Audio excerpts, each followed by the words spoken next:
Hello aspirants, welcome to Geo IAS. आज हम class 11 introducing sociology chapter 1 का जो अगला पार्ट है यानी कि sixth part, the intellectual ideas that went into the making of sociology, ये पढ़ने वाले हैं।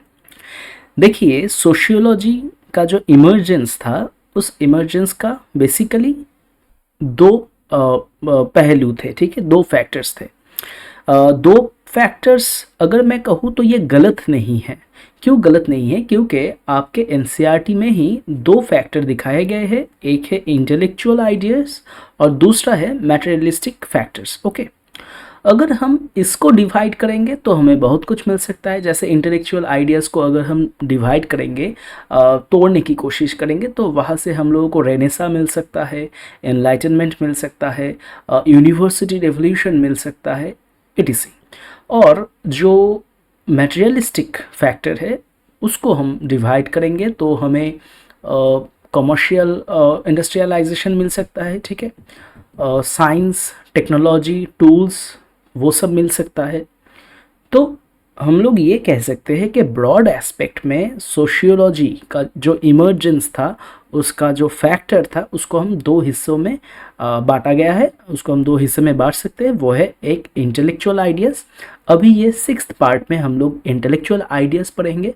उसके बाद जो है सेवेंथ पार्ट, ये फर्स्ट चैप्टर का, वहाँ पे हम लोग मैटेरियलिस्टिक फैक्टर के बारे में पढ़ेंगे कि कैसे सोशियोलॉजी सामने आया। ठीक है,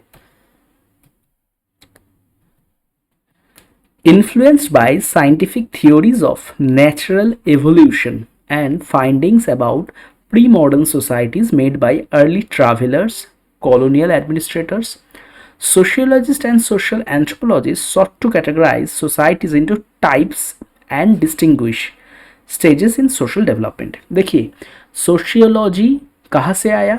ऑब्वियसली जो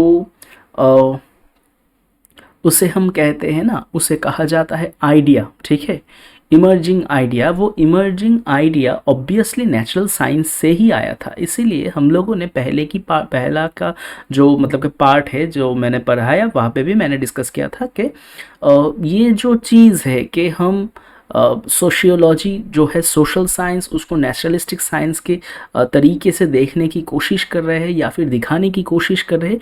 तो ऑब्वियसली ये जो आइडिया था वो नेचुरलिस्टिक साइंस से ही आया।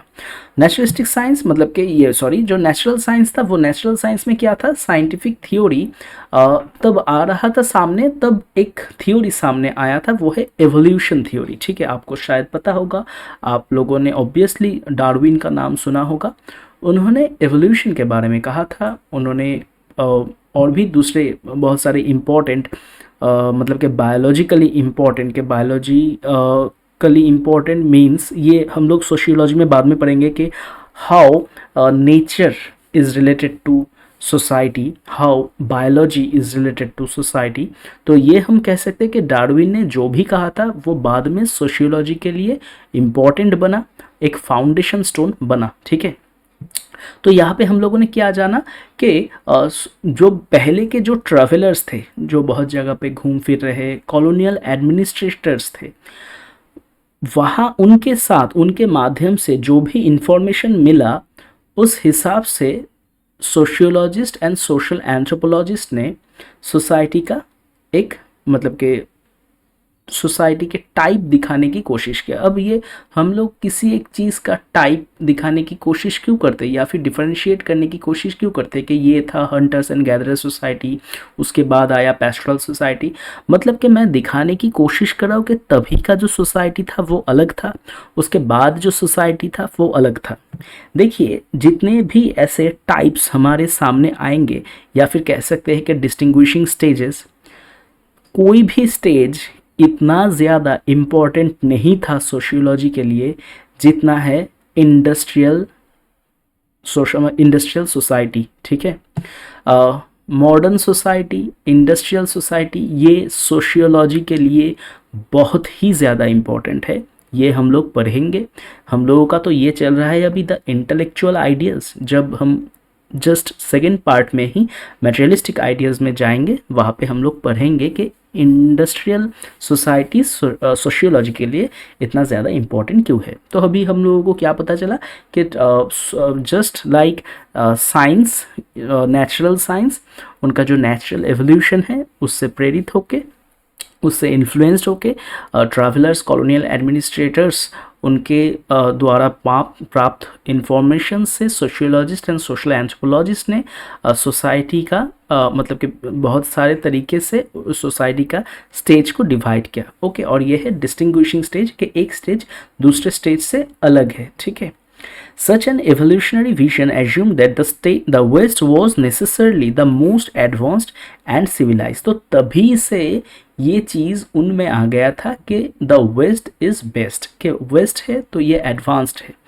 क्योंकि मतलब कि ये उन लोगों की गलती थी। मतलब कि मैं आप लोगों को एक एग्जांपल देना चाहूँगा कि मान लीजिए कि दो कल्चर, एक कल्चर में कोई एक बंदा साड़ी पहनता है, ठीक है, दूसरे कल्चर में कोई एक सलवार कमीज़ पहनती है। तो जो सलवार कमीज़ पहनती है वो औरत अगर जो साड़ी पहनती है उस औरत को अगर कहेगी कि you are backdated, you are not civilized, तो सेंस बनता है कोई इस बात का? तो कोई मतलब नहीं बनता ना कि एक के कल्चर को देख के दूसरा वाला बंदा कह रहा है कि तुम बैकडेटेड हो, तुम्हारा कोई कल्चर नहीं है। कल्चर नहीं है ये चीज़ ही गलत है। हर इंसान का, हर ग्रुप का, हर कम्युनिटी का कल्चर होता है। जो लोग सोचते हैं कि कल्चर नहीं है उसका, तो वो लोग गलत सोच रहे हैं। तो वैसे ही अगर वेस्ट ईस्ट को देख के अगर ये सोचता है कि they are backdated, they are uncivilized, they are not civilized, तो ये उनका प्रॉब्लम है। अगर वो मतलब कि आप लोग ये कहेंगे सर वेस्ट में ईस्ट में उन लोगों ने देखा कि बहुत ज़्यादा ऑर्थोडॉक्सी है, सुपरस्टिशियस है, तो इसीलिए शायद उन लोगों ने कहा होगा। नहीं, आपको किसने कहा कि वेस्ट के जितने भी लोग हैं उसमें कोई उनमें कोई सुपरस्टिशियंस नहीं होते हैं? शायद वो जानलेवा नहीं होते हैं, शायद वो और इनइक्वल नहीं होते, मतलब कि डोमिनेटिंग सुपरस्टिशियस नहीं होते, पर सुपरस्टिशियंस वगैरह मिथ ये सब उनमें नहीं होता। ये हमें किसने कहा? तो सभी के कल्चर में कोई ना कोई चीज़ होता है। अब उस हिसाब से हम किसी को नहीं कह सकते कि ये ज़्यादा एडवांस सोसाइटी है, ये पिछड़ा हुआ सोसाइटी है। तो वही हुआ उस सोसाइटी में भी। अकॉर्डिंग टू देम उनको लगा west is best, west is most advanced, west is more civilized, and non western societies were often seen as barbaric and less developed. The Indian colonial experience has to be seen in this light। अगर आप Indian colonial express को मतलब कि experience को देखना चाहते हो तो आप ऐसे अब देख सकते हो कि ये जो मैंने नज़रिया कहा कि वो लोग यहाँ पे आ रहे हैं ट्रेड करने के लिए, ट्रेड करने के टाइम उनको लगा कि नहीं ये उतने ज़्यादा एडवांस नहीं है, और हम लोगों को भी लगता था कि नहीं ये बहुत एडवांस्ड है। किस चीज़ के एडवांस थे वो लोग? जब वो लोग आए यहाँ पे, ब्रिटिशर्स आए, हम लोगों को लगा कि नहीं इनका कल्चर बहुत बढ़िया है, एडवांस्ड है, और हम लोगों का उतना ज़्यादा है नहीं। पर कोई एक मतलब कि आप लोग जलियांवाला बाग के बारे मैसेकर के बारे में जानते हैं, या फिर हमारे यहाँ पे कितने लोगों को फांसी चढ़ाया गया, तो क्या ये है सिविलाइजेशन का एग्जाम्पल? तो शायद आप लोग समझ पा रहे होंगे कि ये जो सिविलाइजेशन हम लोग कहते हैं, सोचते हैं, बस उनका पोशाक देख के, बिहेवियर देख के, उनका तमीज़ देख के, तो हम लोग जो 200 साल उन्होंने राज किया वहाँ पे उन्होंने क्या क्या किया ये भी तो हम नहीं भूल सकते ना। तो हम लोग किसको सिविलाइज्ड कहेंगे और नहीं कहेंगे, इसके ऊपर हम लोगों को अभी भी सोचना है, इसके बाद भी सोचना बहुत ही ज़्यादा ज़रूरी है। ठीक है। Intellectual ideas, Darwin's ideas about organic evolution, जो मैं थोड़ी देर पहले कह रहा था, were a dominant influence on early sociological thought. Society was often compared with living organisms. ये मैं आप लोगों से कह रहा था तभी कि डार्विन का सोशियोलॉजी में बहुत ज़्यादा इन्फ्लुएंस है। क्योंकि देखिए, अगर मैं मान लूँ कि ये एक सोसाइटी है, सोसाइटी में बहुत सारा पार्ट है, ये सब पार्ट एक साथ काम कर रहे हैं तभी सोसाइटी चल रहा है। ठीक है, सोसाइटी जिंदा है। अब वो पार्ट क्या है, family, group, institutions, organisations, political group, educational group, etc। वैसे ही अगर हम एक ह्यूमन को देख ले, ठीक है, तो हम कह सकते हैं कि इसके अंदर भी पार्ट है, इंटरनल पार्ट्स। वो सब इंटरनल पार्ट्स इंटरडिपेंडेंट है, तभी ये बॉडी ठीक से परफॉर्म कर रहा है, ठीक से फंक्शन कर रहा है। तो डार्विन ने कहा था बायोलॉजिकल एवोल्यूशन के बारे में, सोसाइटी का जो है नेचुरल एवोल्यूशन के बारे में, ऑर्गेनिक एवोल्यूशन के बारे में, उसी को हमने बस सोसाइटी के साथ जोड़ दिया, ठीक है।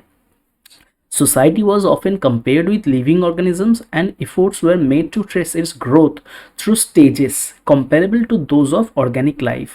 हमारे इंसान के ज़िंदगी का स्टेज होता है बचपन, मतलब कि हम लोग अगर कह सकते हैं कि चाइल्ड फेज़, यूथ फेज़, बुढ़ापा, यंग फेज़, ऐसे ऐसे ऐसे जो भी हम लोग स्टेज है, सोसाइटी का भी वैसा स्टेज आता है। कैसा वाला स्टेज, जो लास्ट टॉपिक में हम लोग डिस्कस कर रहे थे, हंटर्स एंड गैदरर्स। तो हम लोग ऐसे लिख सकते हैं कि एकदम नीचे था हंटर्स एंड गैदरर्स, उसके बाद आया पैस्टोरल, उसके बाद आया नॉन इंडस्ट्रियल, उसके बाद आया इंडस्ट्रियल।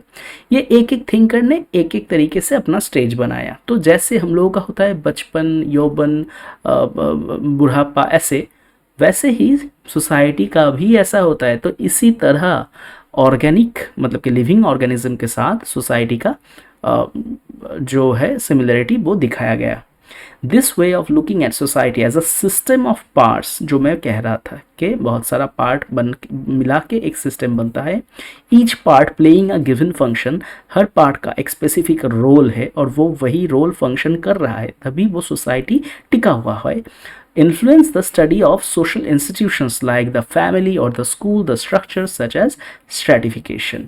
तो आप लोगों को अभी समझ आ गया होगा कि अगर सोसाइटी है, ये एक सोसाइटी है और इसमें बहुत सारा पार्ट है और वो पार्ट अपना फंक्शन निभा रहा है, तो ये स्ट्रैटिफिकेशन सिस्टम में कहाँ पे आता है? सबसे पहले क्या फैमिली आएगा, उसके बाद स्कूल आएगा, इंडिविजुअल कहाँ आएगा, सबसे नीचे आएगा या सबसे ऊपर आएगा?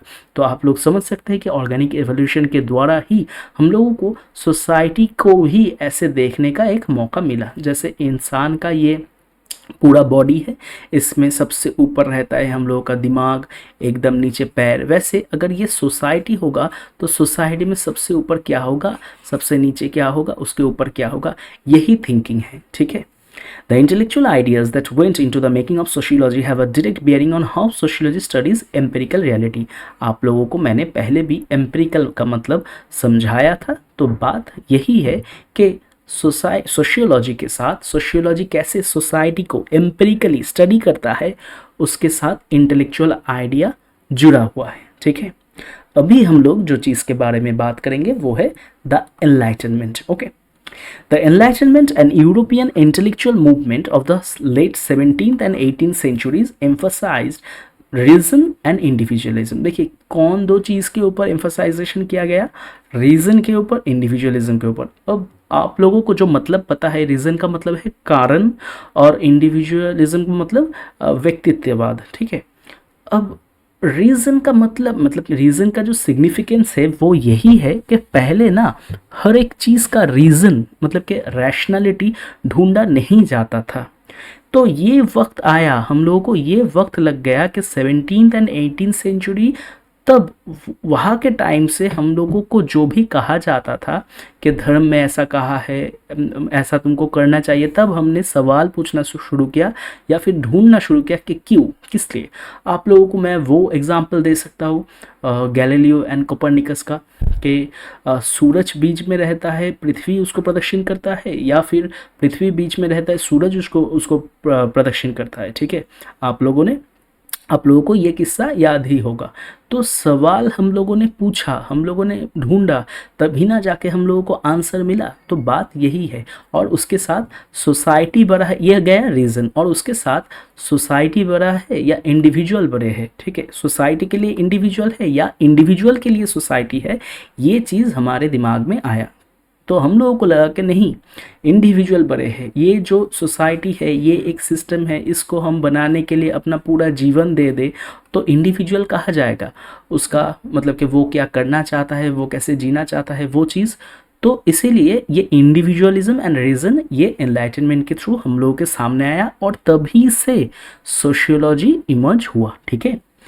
There was also great advancement of scientific knowledge and a growing conviction that the methods of the natural sciences should and could be extended to the study of human affairs. For example poverty के बारे में हम लोग पहले भी discuss कर चुके हैं। पॉवर्टी में हमने देखा था कि पॉवर्टी को कैसे देखा जा रहा है। पहले पॉवर्टी को कैसे देखा जाता था, इसको नेचुरल फिनोमेना माना जाता था या सोशल प्रॉब्लम देखा जाता था। तो नेचुरलिस्टिक एक्सप्लेनेशन में हमने देखा कि नहीं, पॉवर्टी को ऐसे नहीं देखा जाता था। बाद में सोशियोलॉजिकल एक्सप्लेनेशन में हमने देखा कि सोशल क्लास में जो स्ट्रेटिफिकेशन में जो इनइक्वालिटी है उसकी वजह से ही पॉवर्टी जनरेट होता है, ठीक है। तो ये जो देखने का तरीका है कि किसी चीज़ को हम कैसे देख रहे हैं, ये जो एम्पेरिकल स्टडी है, जो सोशल रियलिटी है, उसको एम्पेरिकली देखने का जो तरीका है, उसके लिए तो एक इंटेलेक्चुअल थिंकिंग, इंटेलेक्चुअल माइंडसेट का तो ज़रूरत होता है ना। तो वो हम लोगों को सोशियोलॉजी से मिला। One way of studying these was through the social survey, ठीक है। हम लोग इस चीज़ को पढ़ेंगे मेथोडोलॉजी में कि ये सोशल सर्वे क्या है। That was based on the believe that human phenomena can be classified and measured. हम लोगों को बाद में पता चला कि जो ह्यूमन फिनोमेना है, फिनोमेना मीन्स कोई घटना, कोई इंसिडेंट। हम लोगों को पहले लगता था कि हम लोग किसी फिनोमेना को, सोशल फिनोमेना हो या ह्यूमन फिनोमेना हो, हम लोग स्टडी नहीं कर पाएंगे। पर बाद में हम लोगों को ये मतलब कि पता चला कि नहीं, through the use of methodology, ठीक है, मेथड, टूल्स वगैरह ये सब यूज़ करके हम लोग ह्यूमन फिनोमेना और सोशल फिनोमेना को भी एक्सप्लेन कर सकते हैं, प्रेडिक्ट कर सकते हैं, हाइपोथेसिस बना सकते हैं। तो बात तो यही था ना कि नेचुरल साइंस में जो भी पार्टिकल्स होते हैं, इंग्रेडिएंट्स होते हैं, उसका एक स्पेसिफिक नेचर होता है। वो नेचर कभी नहीं बदलता, ठीक है। जो जैसा है वो वैसा ही रहता है। पर इंसान को देखिए, उसका नेचर बदलता रहता है क्योंकि वो इंसान है, उसके पास इमोशन है, उसके पास सोचने का मतलब कि एक दिमाग है, जिस दिमाग से वो सोचता है। इसीलिए आज किसी इंसान, वो जो इंसान जैसे बर्ताव कर रहा है, कल वैसे बर्ताव नहीं करेगा। तो बात तो यही था ना कि हम नेचर को नेचुरल वे में स्टडी कर सकते हैं, साइंटिफिक वे में, क्योंकि उसका जो नेचर है वो नहीं बदलता। इसीलिए पहले से हम लोग कह सकते हैं कि कब सनराइज होगा, कब अर्थक्वेक आएगा, कब टाइड आएगा, ये सब हम कह सकते हैं। पर ह्यूमन, कोई एक ह्यूमन कब रो पड़ेगा, कब हंसेगा, हम ये कह सकते नहीं कह सकते। तो बाद में ये जो एनलाइटनमेंट पीरियड है, उसके बाद ही हम लोगों को पता चला कि नहीं, हम ये समझ सकते हैं, इसको नापा जा सकता है। Thinkers of the early modern era were convinced that progress in knowledge promised the solution to all social ills. अगर नॉलेज में प्रोग्रेस होगा तो जो भी सोसाइटल प्रॉब्लम्स है सबको हम मिटा सकते हैं। फ्रेंच स्कॉलर ऑगस्ट कोत, इनको कहा जाता है फाउंडर ऑफ सोशियोलॉजी। अब इनको ही फाउंडर ऑफ सोशियोलॉजी क्यों कहा जाता है, किस लिए कहा जाता है, वो हम लोग बाद में डिस्कस करेंगे, क्योंकि ये अभी हम लोगों का जो चैप्टर है वहाँ पे है नहीं। पर उन्होंने सोशियोलॉजी के लिए बहुत कुछ किया था।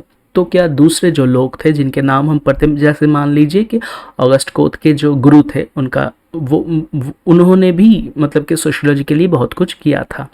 तो क्यों हम सासिमो को फादर ऑफ सोशियोलॉजी नहीं मानते हैं?